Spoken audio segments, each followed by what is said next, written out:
I always try to bring out a variety of emotions out of people. I want them to feel like they're in another world. The spark moment for me was the first time that I saw one of my creations on a stage lit. From that moment on, I was hooked.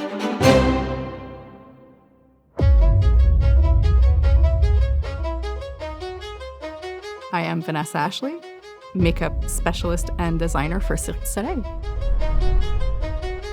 I've been drawing and painting ever since I can remember, so I was always encouraged to be creative.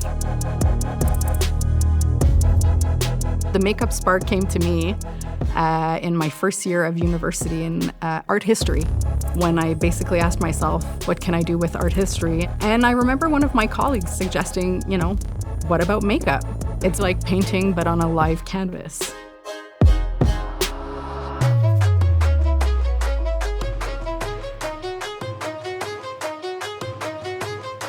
We have access to so much creativity at Cirque. That's what I love about it the most, honestly. A makeup design's not one-dimensional. You have all these beautiful textures. You have this color, you have shine, you have matte, you have things that aren't even makeup. You have vinyl, you have crystals. The craft of makeup at Cirque du Soleil is so unique. You have to make sure that the artist looks their best. You want the artist to feel comfortable in your design. You want them to want to flaunt it, really. We also have to think of the safety of the artist. A lash that's a little bit too long could be blinding.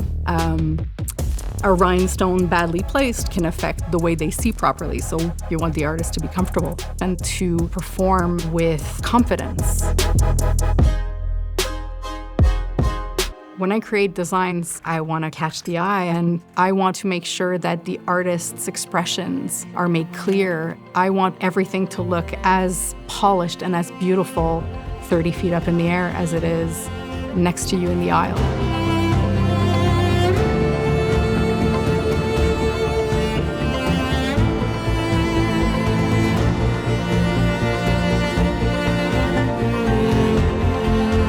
To me, the attention to detail is of utmost importance. The creams, the powder, the eyeliners, the diamonds, everything has its place. And together they create this beautiful, elevated product. These are the signatures of the Cirque du Soleil show. Lexus works with a few Japanese craft philosophies. TAKUMI, a Japanese term for an artisan or master craftsperson who has achieved extraordinary skill through years of dedicated practice and attention to detail. Does that term connect with you in any way? My goodness, what an honor to be called a TAKUMI, I would say. I have dedicated a better part of my life to being a makeup artist. I would estimate that I've put tens of thousands of hours, and I would love to spend the rest of my life trying to develop and master this craft as well as I could. Devotion to craft is definitely important. You have to be all in 100% of the time, all the time.